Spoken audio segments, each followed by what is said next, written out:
Le fonctionnement des panneaux photovoltaïques repose d'abord sur le matériau dont ils sont constitués, le silicium.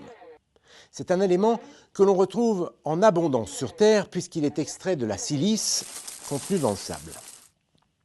Le silicium a une propriété indispensable à la production d'électricité, c'est un semi-conducteur. Attention, ce n'est pas le seul matériau semi-conducteur qui existe sur Terre, mais actuellement, c'est celui qui a le plus la cote.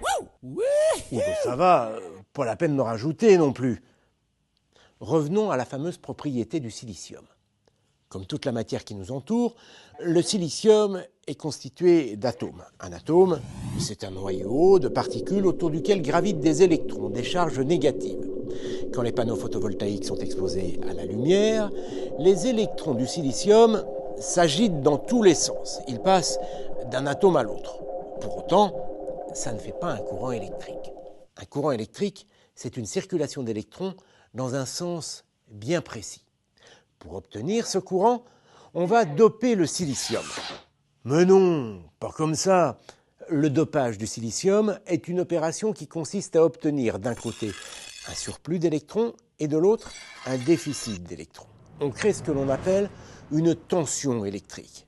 De cette manière, les électrons circulent toujours de la borne négative, qui possède un surplus d'électrons, un surplus de charge négative, vers la borne positive, qui, elle, présente un déficit d'électrons.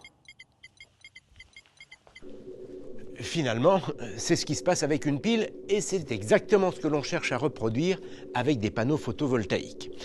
Ils sont constitués de plusieurs couches. Sur la couche exposée à la lumière, on a ajouté du phosphore, autrement dit, un matériau dont les atomes possèdent davantage d'électrons que ceux du silicium. Et sur la couche inférieure, on a ajouté du bore, un matériau dont les atomes, cette fois, possèdent moins d'électrons que ceux du silicium. On obtient donc une sorte de pile, avec d'un côté une borne négative qui présente un surplus d'électrons grâce au phosphore, et de l'autre une borne positive qui présente un déficit d'électrons grâce au bore.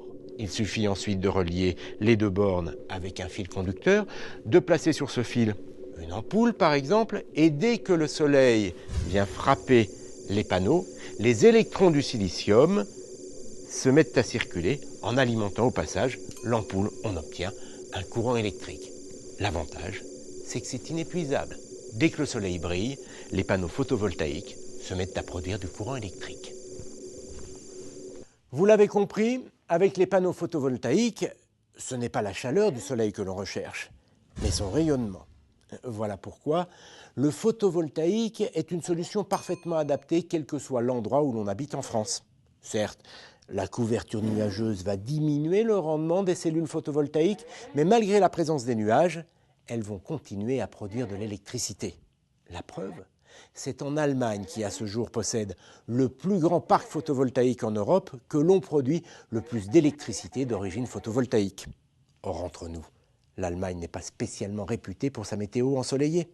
Bref, vous l'avez compris, le photovoltaïque, ça marche.